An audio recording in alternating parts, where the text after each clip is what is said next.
ಶ್ರೀಗುರುಭ್ಯೋ ನಮಃ. ಹರಿ ಓಂ. ಗುರುಂ ಗಣಪತಿಂ ದುರ್ಗಾಂ ಭಾಸ್ಕರಂ ಶಿವಮಚ್ಯುತಂ ಬ್ರಹ್ಮಾಣಂ ಗಿರಿಜಾಂ ಲಕ್ಷ್ಮೀಂ ವಾಣೀಂ ವಂದೇ ವಿಭೂತಯೇ. ಓಂ ನಮಃ ಸೂರ್ಯಃ ಪಿತಾಮಹೋ ವ್ಯಾಸಃ ವಸಿಷ್ಠೋ ತ್ರಿಪರಾಶರಃ ಕಶ್ಯಪೋ ನಾರದೋ ಗಾರ್ಗ್ಯಃ ಮರೀಚಿರ್ಮುನಿರಂಗಿರಾಃ ಲೋಮಶಃ ಪೌಲಶಶ್ಚೈವ ಚವನೋ ಜಮನೋ ಭೃಗುಃ ಶೌನಕೋಷ್ಟಾದಶಶ್ಚೇತಿ ಜ್ಯೋತಿಷ್ಶಾಸ್ತ್ರಪ್ರವರ್ತಕಾಃ. ನಮೋ ಋಷಿಭ್ಯಃ ನಮೋ ಮಹದ್ಭ್ಯಃ.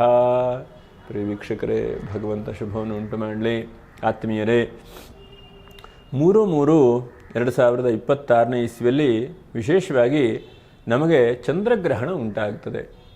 ಇಂತಹ ಚಂದ್ರಗ್ರಹಣ ವಿಷಯದಲ್ಲಿ ಏನಪ್ಪ ನಮ್ಮ ಆಚರಣೆ ಹೇಗೆ, ಅಥವಾ ಚಂದ್ರಗ್ರಹಣದಲ್ಲಿ ನಾವು ಯಾವ ತರಹ ಪೂಜೆ ಪುನಸ್ಕಾರಗಳನ್ನು ಮಾಡಬೇಕು ಹೇಳುವಂತಹ ಎಲ್ಲ ವಿಷಯಗಳನ್ನು ಕೂಡ ನಾವು ಗಮನಿಸೋಣ.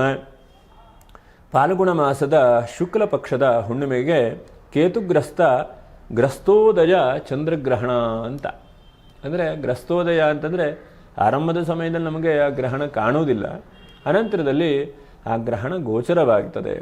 ಹಾಗಾಗಿ ಇಂತಹ ಗ್ರಹಣದ ಪೂರ್ವಭಾವಿಯಾಗಿ ಗ್ರಹಣ ವಿಷಯಗಳನ್ನು ನಾವು ಧರ್ಮಶಾಸ್ತ್ರದ ರೀತಿಯಲ್ಲಿ ಯೋಚನೆ ಮಾಡ್ತಾ ಹೋಗೋಣ. ಇದು ನಾವು ಹೇಳುವಂತಹ ಒಂದು ವಿಶೇಷವಾಗಿ ಧರ್ಮಸಿಂಧು ಮತ್ತು ನಿರ್ಣಯ ಸಿಂಧು ಹೇಳುವಂತಹ ಗ್ರಂಥಾಧಾರದಲ್ಲಿ ಏನು ಹೇಳ್ತದೆ ಅದನ್ನು, ಮತ್ತು ಆರ್ಷತ್ವಾತ್ ಸಾಧು, ಹಿಂದಿನವರು ಪೂರ್ವಜರು ತಿಳುವಳಿಕೆ ಉಳ್ಳಂತಹ ವ್ಯಕ್ತಿಗಳು ಏನು ಆಚರಣೆ ಮಾಡ್ಕೊಂಡು ಬಂದಿದ್ದಾರೆ ಅದನ್ನೆಲ್ಲ ಕ್ರೋಢೀಕರಿಸಿ ಹೇಳುವಂತಹ ಒಂದು ಪ್ರಯತ್ನ ಇದು. ಯಾಕಂದರೆ ಇದು ನಾನು ಸ್ವಂತವಾಗಿ ಯಾವುದೋ ಒಂದು ಹೇಳುವಂತಹ ವ್ಯವಸ್ಥೆ ಅಲ್ಲ. ಯಾಕಂದರೆ ಎಲ್ಲವೂ ಕೂಡ ನಮ್ಮಲ್ಲಿ ಧರ್ಮಶಾಸ್ತ್ರದ ಮೂಲಕವಾಗಿ ಪ್ರತಿಯೊಂದು ಕೂಡ ಇದೆ. ಅದನ್ನು ನಾವು ತಿಳ್ಕೊಂಡು ಸಾಧ್ಯವಾದ ಮಟ್ಟಿಗೆ ಆಚರಣೆ ಮಾಡುವಂತಹ ಒಂದು ಹಂತಕ್ಕೆ ವಿಶ್ವಾಸವುಳ್ಳಂತಹ ವ್ಯಕ್ತಿಗಳಿಗೆ ಗ್ರಹಣದ ವಿಷಯವನ್ನು ನಾವು ತಿಳಿದುಕೊಳ್ಳುವಂತಹ ಒಂದು ಪ್ರಯತ್ನ. ಗ್ರಹಣ ಅಂತಂದರೆ ನಾವು ತಿಳಿದ ಹಾಗೆ ಒಂದು ಪರ್ವಕಾಲ ಅಥವಾ ಪುಣ್ಯಕಾಲ ಎಂಬುದಾಗಿ ಕರೀತೇವೆ. ಗ್ರಹಣಗಳು ಬಹಳಷ್ಟು ರೀತಿಯಾಗಿರುತ್ತೆ ನೋಡಿ. ಹುಣ್ಣಿಮೆ, ಅಮಾವಾಸ್ಯೆ ಇಂತಹ ಸಮಯದಲ್ಲಿ ಬಹಳಷ್ಟು ಕಡೆಗೆ ಗ್ರಹಣಗಳಾಗ್ತಾ ಇರುತ್ತೆ. ಆದರೆ ಆ ಗ್ರಹಣಗಳು, ಸೂರ್ಯ ಮತ್ತು ಚಂದ್ರರ ಗ್ರಹಣಗಳು ನಮಗೆ ಎಲ್ಲಿ ಗೋಚರವಾಗುತ್ತೋ, ದೃಕ್ ಅಂದರೆ ನಮಗೆ ಕಣ್ಣಿಗೆ ಕಾಣುತ್ತೋ ಆಕಾಶದಲ್ಲಿ, ಆವಾಗ ಮಾತ್ರ ಅದು ಆಚರಣೆ ಮಾಡಬೇಕು ಎಂಬುದಾಗಿ ಧರ್ಮಶಾಸ್ತ್ರಗಳಲ್ಲಿ ಹೇಳ್ತಾರೆ.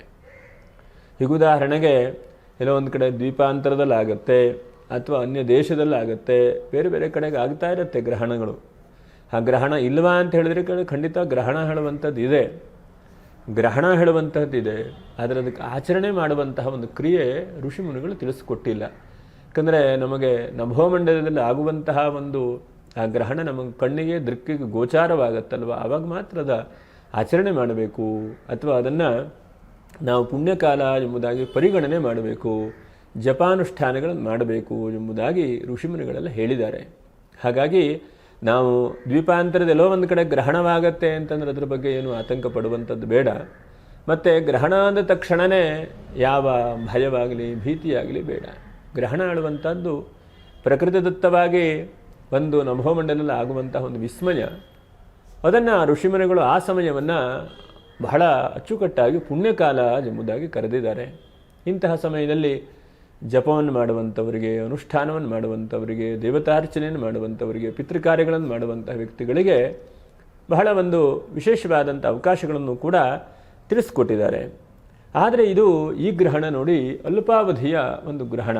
ಗ್ರಹಣ ಅಂದ ತಕ್ಷಣವೇ ಬಹಳಷ್ಟು ಸಮಯಗಳಿರುತ್ತೆ. ಎಷ್ಟೋ ಸಲ 3 ಗಂಟೆ 4 ಗಂಟೆ ಹೀಗೆಲ್ಲ ಗ್ರಹಣಗಳ ಸಮಯ ಇರುತ್ತೆ.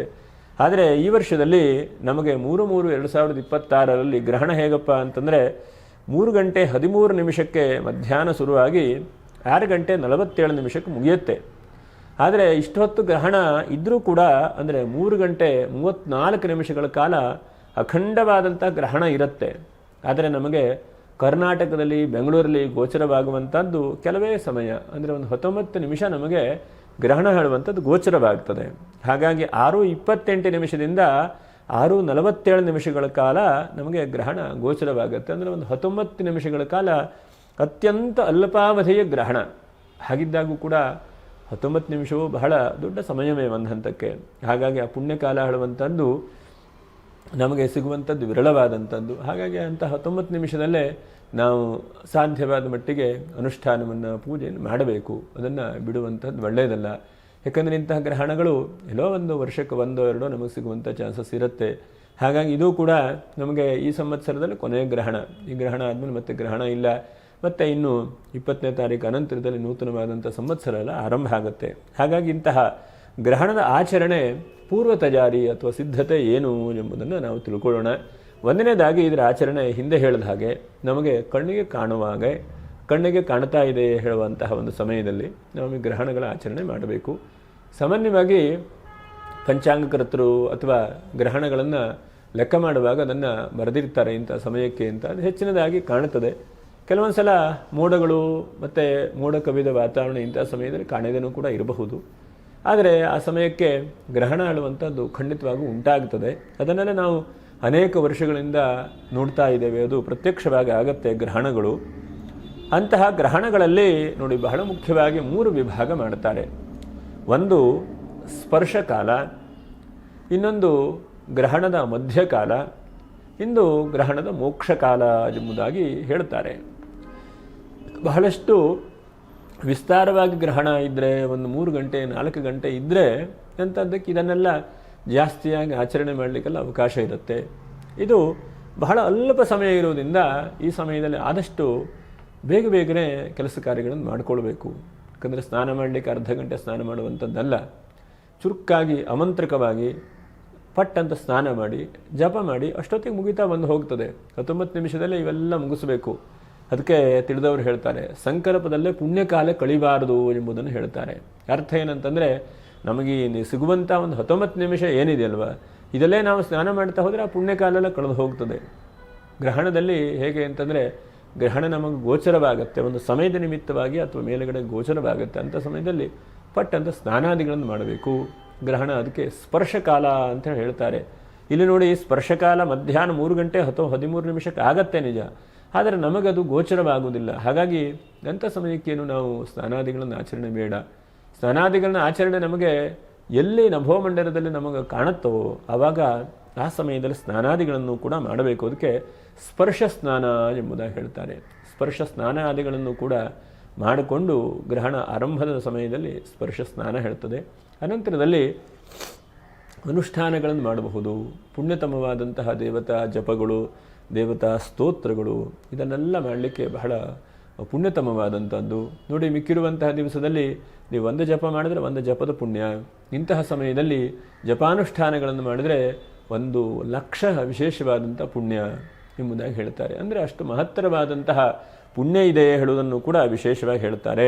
ಹಾಗೆ ಸ್ನಾನಾದಿಗಳು ಕೂಡ ಇಂತಹ ಗ್ರಹಣದ ಪೂರ್ವದಲ್ಲಿ ಮಾಡುವಂತಹ ಒಂದು ಸಮಯ ಸ್ನಾನಾದಿಗಳದು ಕೂಡ ಎಲ್ಲ ನದಿಗಳಿರಬಹುದು ಅಥವಾ ಎಲ್ಲ ತೀರ್ಥಗಳಿರಬಹುದು, ಎಲ್ಲ ಗಂಗಾ ತೀರ್ಥದ ವಿಶೇಷವಾದಂತಹ ಪುಣ್ಯತಮವಾಗಿರುತ್ತೆ. ಅರ್ಥ ಏನಂತಂದ್ರೆ ಅಷ್ಟೊಂದು ಪವಿತ್ರವಾದಂತಹ ಜಲವಾಗುತ್ತೆ. ನಾವು ಮನೆಯಲ್ಲೇ ಸ್ನಾನ ಮಾಡುವಂತಹ ಜಲವೂ ಕೂಡ ಗಂಗೆ ಚ ಯಮುನೆ ಚೈವ ಗೋದಾವರಿ ಸರಸ್ವತಿ ನರ್ಮದೇ ಸಿಂಧು ಕಾವೇರಿ ಜಲೇಸ್ಮಿನ್ ಸನ್ನಿಧಿಂಕುರು. ಅಂದರೆ ಎಲ್ಲ ತೀರ್ಥಗಳು ಕೂಡ ನೀವು ಮಾಡುವಂತಹ ಜಲದಲ್ಲಿರುತ್ತೆ. ಅಂದರೆ ಗಂಗಾ ತೀರ್ಥಕ್ಕೆ ಎಷ್ಟೊಂದು ವಿಶೇಷವಾದಂತಹ ಸ್ಥಾನಮಾನಗಳನ್ನು ಕೊಟ್ಟಿದ್ದಾರೋ ಅಂತಹ ಸ್ಥಾನಮಾನಗಳೇ ನಾವು ಮಾಡುವಂತಹ ನೀರಿನಲ್ಲೂ ಕೂಡ ಹೊಂದಿರುತ್ತೆ ಎಂಬುದನ್ನು ಕೂಡ ಹೇಳ್ತಾರೆ. ಹಾಗಾಗಿ ಗ್ರಹಣದ ಆರಂಭದಲ್ಲಿ ಒಂದು ಸ್ಪರ್ಶಕಾಲವನ್ನು ನೋಡಿ ನಾವು ಸ್ನಾನಾದಿಗಳನ್ನು ಕೂಡ ಮಾಡುವಂಥದ್ದು. ಹಾಗೆ ಎರಡನೇದಾಗಿ ಗ್ರಹಣ ಮಧ್ಯಕಾಲದಲ್ಲಿ ಬಹಳ ಮುಖ್ಯವಾಗಿ ಹೇಳ್ತಾರೆ ನೋಡಿ. ಮಧ್ಯಕಾಲದಲ್ಲಿ ಒಂದು ದೇವತಾ ಅನುಷ್ಠಾನಗಳು, ಎರಡನೇದಾಗಿ ಜಪತಪಾದಿಗಳು, ಸಾಧ್ಯ ಇದ್ದರೆ ಇನ್ನು ಬಹಳ ಮುಖ್ಯವಾಗಿ ಮಂತ್ರಗ್ರಹಣ. ಗ್ರಹಣ ಅಂತಂದರೆ ಮಂತ್ರಗ್ರಹಣ, ಗ್ರಹಣ ಅನ್ನೋ ಅನ್ನತಕ್ಕೆ ತೆಗೆದುಕೊಳ್ಳುವುದು ಹೇಳುವಂಥ ಅರ್ಥವೂ ಕೂಡ ಇದೆ. ಹಾಗಾಗಿ ಯಾವುದಾದ್ರೂ ಗುರುಮುಖೇನವಾಗಿ ಯಾವುದಾದ್ರೂ ಮಂತ್ರಗಳನ್ನು ಅಥವಾ ಬೀಜಾಕ್ಷರಗಳನ್ನು ಅಥವಾ ಏನೋ ಒಂದು ವಿಶೇಷವಾದಂಥ ಅವಕಾಶಗಳಿದೆ, ಮಂತ್ರ ದೀಕ್ಷೆ ಎಂಬುದಾಗಿ ಹೇಳ್ತಾರೆ. ಅಂಥ ಮಂತ್ರ ದೀಕ್ಷೆಗಳನ್ನು ಕೂಡ ತೆಗೆದುಕೊಳ್ಳಿಕ್ಕೆ ಇಂತಹ ಗ್ರಹಣವನ್ನು ಕಾಯ್ತಾ ಇರ್ತಿದ್ದು ಎಂಬುದನ್ನು ಕೂಡ ಹೇಳಬಹುದು. ಹಾಗಾಗಿ ಏನಾದರೂ ಒಂದು ವಿಶೇಷವಾದಂಥ ಮಂತ್ರಗಳನ್ನು ಸಿದ್ಧಿ ಮಾಡಿಕೊಳ್ಳಿಕ್ಕೆ ಅಥವಾ ಮಂತ್ರ ದೀಕ್ಷೆಯನ್ನು ತೆಗೆದುಕೊಳ್ಳಿಕ್ಕೆ ಅಥವಾ ಒಳ್ಳೆ ಗುರುಗಳ ಹತ್ರ ಹೋಗಲಿಕ್ಕೆ ಅಥವಾ ಗುರುಗಳ ಆಶೀರ್ವಾದ ಪಡಲಿಕ್ಕೆ ಇದು ಬಹಳ ಉತ್ತಮವಾದಂಥ ಸಮಯ.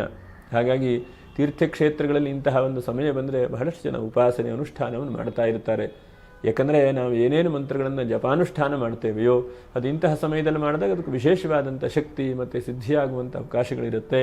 ಮತ್ತು ಆ ಮಂತ್ರಗಳು ಹೆಚ್ಚಿನದಾದಂಥ ಪ್ರಭಾವವನ್ನು ಕೂಡ ಕೊಡುತ್ತೆ. ಹಾಗಾಗಿ ಇಂಥ ಸಮಯದಲ್ಲಿ ಗುರು ಮುಖೇನವಾಗಿ ಬೀಜಾಕ್ಷರಗಳನ್ನು ಅಥವಾ ಮಂತ್ರಗಳನ್ನು, ಮಹಾಮಂತ್ರಗಳನ್ನು ಅಥವಾ ಯಾವುದೋ ಒಂದು ಸ್ತೋತ್ರಗಳನ್ನು ಉಪದೇಶ ತೆಗೆದುಕೊಂಡ್ರೆ ಅದು ವಿಶೇಷವಾದಂಥ ಫಲ ಎಂಬುದಾಗಿ ಹೇಳಿದ್ದಾರೆ. ಹಾಗಾಗಿ ಮಂತ್ರ ದೀಕ್ಷೆ ತೆಗೆದುಕೊಳ್ಳಿಕ್ಕೂ ಕೂಡ ಬಹಳ ಉತ್ತಮವಾದಂಥ ಸಮಯ ಅಂತೇಳಿ ಹೇಳಬಹುದು. ಮತ್ತು ಎರಡನೇದಾಗಿ ಶ್ರಾದ್ದಾದಿಗಳನ್ನು ಕೂಡ ಮಾಡ್ತಾರೆ ಇಂಥ ಸಮಯದಲ್ಲಿ. ಗ್ರಹಣದ ಮಧ್ಯ ಸಮಯದಲ್ಲಿ ಶ್ರಾದ್ದಾದಿಗಳನ್ನು, ತಿಲತರ್ಪಣಾದಿಗಳನ್ನು ಕೂಡ ಮಾಡ್ತಾರೆ. ಪಿತೃದೇವತೆಗಳನ್ನು ಉದ್ದೇಶವಾಗಿ ಇಟ್ಟುಕೊಂಡು ಆ ಪಿತೃದೇವತೆಗಳಿಗೂ ಕೂಡ ಎಲ್ಲವೂ ಕೂಡ ತಲುಪಲು ಹೇಳುವಂಥ ಉದ್ದೇಶ ಇಟ್ಟುಕೊಂಡು ಶ್ರಾದ್ದಾದಿಗಳನ್ನು ಕೂಡ ಮಾಡ್ತಾರೆ. ಅನಂತರ ತರ್ಪಣಾದಿಗಳನ್ನು ಕೂಡ ಮಾಡ್ತಾರೆ. ಇದು ಪುಣ್ಯಕಾಲವಾದ್ದರಿಂದ ಅವರಿಗೂ ಕೂಡ ಮೋಕ್ಷಗಳು ಸಿಗಲಿ ಮತ್ತು ನಮಗೆ ಮಹತ್ತರವಾದಂತಹ ಪುಣ್ಯಗಳು ಸಿಗಲಿ. ಯಾಕಂದರೆ ಪಿತೃಗಳ ಆಶೀರ್ವಾದ ಬಹಳ ಮುಖ್ಯವಾದಂಥದ್ದು ಜಗತ್ತಿನಲ್ಲಿ. ಪಿತೃಗಳ ಆಶೀರ್ವಾದ ಇಲ್ಲ ಅಂತಾದರೆ ಜಗತ್ತಿನಲ್ಲಿ ಯಾವುದೂ ಕೂಡ ನಡೆಯಲಿಕ್ಕಿಲ್ಲ.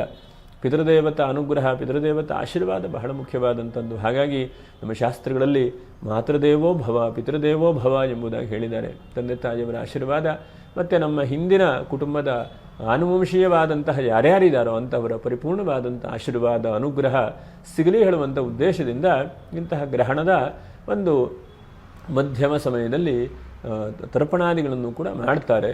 ಹಾಗೆ ಅನಂತರದಲ್ಲಿ ಬಹಳ ಮುಖ್ಯವಾಗಿ ದೇವತಾ ಅರ್ಚನೆ, ಯಾವುದಾದ್ರೂ ಒಂದು ದೇವತೆಗಳನ್ನು ಇಟ್ಕೊಂಡು ಸ್ತೋತ್ರ ಮಾಡುವಂತಹದ್ದು, ಆ ಸಮಯಕ್ಕೆ ತಕ್ಕಂತೆ ಜಪಾದಿಗಳನ್ನು ಕೂಡ ಮಾಡುವಂಥದ್ದನ್ನು ಕೂಡ ನಾವು ಮಾಡೋದು ಕಾಣುತ್ತೇವೆ. ಅನಂತರ ಇಷ್ಟಾದ ತಕ್ಷಣವೇ ಕೊನೆಗೆ ಮೋಕ್ಷ ಗ್ರಹಣ ಮೋಕ್ಷವಾಗುತ್ತದೆ. ಮೋಕ್ಷವಾದ ಅನಂತರದಲ್ಲಿ ಸ್ನಾನಾದಿಗಳನ್ನು ಕೂಡ ಮಾಡಿ ಅನಂತರ ಅನ್ನಾಹಾರಗಳನ್ನು ಕೂಡ ಸ್ವೀಕಾರ ಮಾಡುವಂಥದ್ದು. ಹೀಗೆ ಇದು ಆ ಗ್ರಹಣದ ಒಂದು ಹಂತಕ್ಕೆ ವಿಶೇಷವಾದಂಥ ಆಚರಣೆಗಳನ್ನು ಕೂಡ ನಾವು ಕಾಣಬಹುದು. ಪ್ರಾಚೀನವಾದಂಥ ಒಂದು ರೀತಿಯಲ್ಲೂ ಗ್ರಹಣಾಚರಣೆಗಳನ್ನು ಮಾಡ್ತಾ ಇದ್ದಾರೆ. ಯಾಕೆ ಮಾಡ್ತಾ ಇದ್ದಾರೆ ಅಂತಂದರೆ ಪುಣ್ಯಕಾಲ ಮತ್ತು ಪರ್ವಕಾಲ ಈ ಒಂದು ಸಮಯದಲ್ಲಿ ನಾವು ಆಚರಣೆಯನ್ನು ಮಾಡಿದ್ರೆ ನಮಗೆ ಜೀವನದಲ್ಲಿ, ಯಾಕಂದರೆ ಕೆಲವೊಂದಷ್ಟು ಕಣ್ಣಿಗೆ ಕಾಣುತ್ತೆ, ಅತೀಂದ್ರಿಯವಾದಂಥ ಶಕ್ತಿ, ಅಗೋಚರವಾದಂಥ ಒಂದು ಶಕ್ತಿ ಅನುಭವದಿಂದ ಋಷಿಮುನಿಗಳು ಇದನ್ನೆಲ್ಲ ಕಂಡುಕೊಂಡಿದ್ದಾರೆ. ಪ್ರತ್ಯಕ್ಷವಾಗಿ ಗ್ರಹಣವಾಗ್ತಾ ಇರುತ್ತೆ.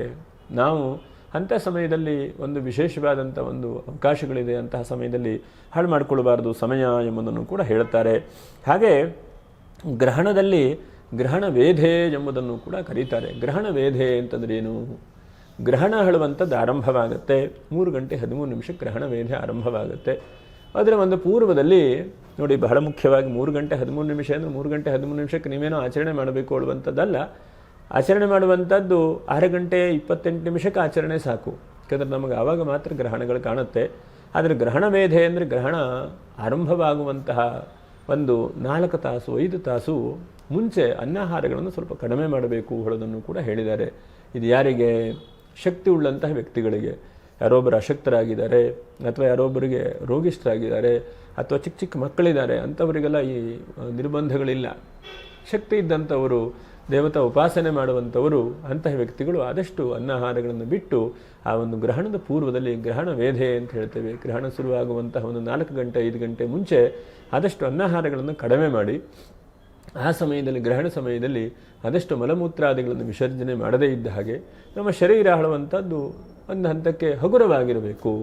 ಭಗವಂತನ ನಾಮಸ್ಮರಣೆಗೆ ಪುಣ್ಯಕಾಲದಲ್ಲಿ ಜಪಾನುಷ್ಠಾನ ಮಾಡಲಿಕ್ಕೆ ಸಿದ್ಧವಾಗಿರಬೇಕು ಹೇಳುವಂಥ ಉದ್ದೇಶದಿಂದ ಸಾಮಾನ್ಯವಾಗಿ ಒಂದು 10:30 11 ಗಂಟೆ 12 ಗಂಟೆವರೆಗೂ ಕೂಡ ಏನೋ ಒಂದು ಅಲ್ಪಾಹಾರಗಳನ್ನು ಕೂಡ ಸ್ವೀಕಾರ ಮಾಡಬಹುದು. ಒಟ್ಟಿನಲ್ಲಿ ಇಂತಹ ಒಂದು ಈ ಗ್ರಹಣ ಸಮಯದಲ್ಲಿ ನಾವು ಎಷ್ಟೆಷ್ಟು ಅನುಷ್ಠಾನವನ್ನು, ಎಷ್ಟೆಷ್ಟು ದೇವತಾ ಅರ್ಚನೆಗಳನ್ನು, ಎಷ್ಟೆಷ್ಟು ದಾನಾದಿಗಳನ್ನು ಮತ್ತು ಪುಣ್ಯತಮವಾದಂಥ ಕೆಲಸಗಳು ಅಂತೇಳಿ ಹಿಂದಿನವರು ಏನೇನು ಹೇಳಿದಾರೋ ಅದನ್ನು ನಾವು ಆಚರಣೆ ಮಾಡುವ ಮಾತ್ರದಿಂದ ಭಗವಂತನ ಅನುಗ್ರಹದಿಂದ ನಮಗೆ ಉತ್ತಮವಾದಂಥ ಅವಕಾಶಗಳನ್ನು ಭಗವಂತ ಕೊಟ್ಟಿದ್ದಾನೆ. ಎಷ್ಟೋ ಸಲ ಒಂದು ವರ್ಷಕ್ಕೆ 1-2 ಗ್ರಹಣಗಳು ಕೂಡ ಸಿಗುವುದಿಲ್ಲ. ಹಾಗೆ ಸಿಕ್ಕಿದ್ರೆ 1 ತಿಂಗಳ ಒಳಗಡೆ 2 ಗ್ರಹಣವೂ ಕೂಡ ಬರುತ್ತೆ. ಮಹಾಭಾರತದಲ್ಲಿ ನಾವು ಆ ಕಥೆಯನ್ನು ಕೂಡ ಕೇಳ್ತೇವೆ. ಹಾಗಾಗಿ ಗ್ರಹಣಗಳು ನಮಗೆ ಬಹಳಷ್ಟು ವಿರಳವಾಗಿ ಸಿಗುತ್ತೆ. ಇದು ಬಹಳಷ್ಟು ಅಲ್ಪಾವಧಿಯಾದಂಥ ಗ್ರಹಣ. ಹಾಗಿದ್ದಾಗೂ ಕೂಡ ಗ್ರಹಣದ ಆಚರಣೆಯನ್ನು ಧರ್ಮಶಾಸ್ತ್ರ ರೀತಿಯಲ್ಲಿ ನಾವು ಆಚರಣೆ ಮಾಡಿ ಆ ಭಗವಂತನ ಅನುಗ್ರಹಕ್ಕೆ ಪಾತ್ರರಾಗಿ, ವಿಶೇಷವಾಗಿ ಇಂತಹ ಪುಣ್ಯ ಪವಿತ್ರತಮವಾದಂಥ ಸಮಯ ಒಂದು 19 ನಿಮಿಷ ನಮಗೆಲ್ಲ ಸಿಗ್ತಾ ಇದೆ. ಇದು ನಾವು ಹೇಳಿರುವಂಥದ್ದು ಬೆಂಗಳೂರಿನ ಅಕ್ಷಾಂಶ ರೇಖಾಂಶವನ್ನು ಇಟ್ಕೊಂಡು, ಹಾಗೆ ಬೇರೆ ಬೇರೆ ಪ್ರದೇಶ, ಬೇರೆ ಬೇರೆ ತಾಲೂಕು, ಬೇರೆ ಬೇರೆ ಜಿಲ್ಲೆಗೆ ಬೇರೆ ಬೇರೆ ಆದಂತಹ ಒಂದು ಸ್ವಲ್ಪ ಚೇಂಜಸ್ ಇರುತ್ತೆ. ಹಾಗಂತೇಳಿ ಬಹಳಷ್ಟು ಗಂಟೆಗಳಷ್ಟು ವ್ಯತ್ಯಾಸ ಇರುವುದಿಲ್ಲ. ಒಂದು 3 ನಿಮಿಷ 4 ನಿಮಿಷ 5 ನಿಮಿಷ 15 ನಿಮಿಷವೂ ಕೂಡ ವ್ಯತ್ಯಾಸ ಇರಬಹುದು. ಹಾಗಾಗಿ ನಾವು ಬೆಂಗಳೂರಲ್ಲೇ ವಾಸ ಮಾಡುವ ಮಾತ್ರದಿಂದ ಬೆಂಗಳೂರಿನ ಒಂದು ಅಕ್ಷಾಂಶ ರೇಖಾಂಶ ಇಟ್ಕೊಂಡು ಸಾಮಾನ್ಯವಾಗಿ 6:28 6:47 ಕೂಡ ಈ ಒಂದು ಅನುಷ್ಠಾನಕ್ಕೆ ಮಹತ್ತರವಾದಂಥ ಒಂದು ಶಕ್ತಿ ಇದೆ. ಹಾಗಾಗಿ ಅಂತಹ ಪರ್ವಕಾಲವನ್ನು ನಾವೆಲ್ಲ ಉಪಯೋಗಿಸ್ಕೊಳ್ಳೋಣ. ಭಗವಂತನ ಅನುಗ್ರಹದಿಂದ ಶುಭವಾಗಲಿ ಅಂತ ಹೇಳ್ತಾ, ಹಾಗೆ ಮುಂದಿನ ವಿಡಿಯೋದಲ್ಲಿ ಮತ್ತೆ ಭೇಟಿ ಮಾಡೋಣ. ಮತ್ತು ಈ ಗ್ರಹಣ ಅಂದ ತಕ್ಷಣವೇ ನಮ್ಮ ರಾಶಿ ಮೇಲೆ ಏನು ಪ್ರಭಾವ ಬೀಳುತ್ತೆ ಎಂಬುದನ್ನು ಕೂಡ ನಾವು ಗಮನಿಸ್ತಾ ಇರ್ತೇವೆ ಅಲ್ವಾ. ಗ್ರಹಣ ಯಾವ ರಾಶಿ ನಕ್ಷತ್ರದಲ್ಲಾಗುತ್ತೆ ಮತ್ತು ಯಾರ ಮೇಲೆ ಪ್ರಭಾವ ಬೀಳುತ್ತೆ, ಯಾರಿಗೇನೋ ಒಂದಷ್ಟು ಲಾಭಾಂಶಗಳಾಗುತ್ತೆ ಎಂಬಂತಹದ್ದು ಕೂಡ ಇದೆ. ಆದರೆ ಇದು ಅಲ್ಪಾವಧಿಯಾದ್ದರಿಂದ ಅಂತಹ ದೊಡ್ಡ ರೀತಿಯಾದಂತಹ ಪರಿಣಾಮ ಆಗದೇ ಇರಬಹುದು.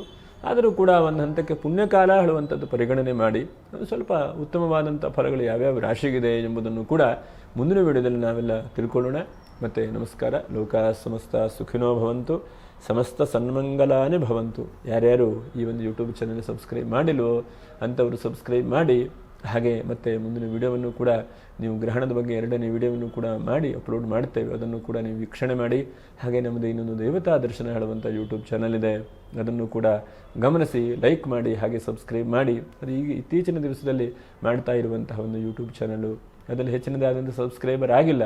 ಅದರಲ್ಲಿ ವಿಶೇಷವಾಗಿ ಧಾರ್ಮಿಕವಾದಂತಹ ವಿಷಯಗಳು, ಪೂಜೆ ಪುನಸ್ಕಾರಗಳು ಮತ್ತು ಅದರ ಜೊತೆಯಲ್ಲಿ ಅವಧೂತರ ವಿಷಯಗಳು ಮತ್ತು ಹೀಗೆ ಅನೇಕ ವಿಷಯಗಳನ್ನು ಇಟ್ಕೊಂಡು ಸಮಯ ಆದಾಗ ವಿಡಿಯೋ ಮಾಡ್ತಾ ಇದ್ದೇವೆ. ತಮ್ಮೆಲ್ಲರ ಸಹಾಯ ಸಹಕಾರ ಅದಕ್ಕೂ ಕೂಡ ಬೇಕು, ಇರಲಿ ಅಂತ ಹೇಳ್ತಾ ಮತ್ತೆ ವಿಡಿಯೋದಲ್ಲಿ ಭೇಟಿ ಮಾಡೋಣ. ನಮಸ್ಕಾರ. ಲೋಕ ಸಮಸ್ತ ಸುಖಿನೋ ಭವಂತು. ನಮಸ್ಕಾರ.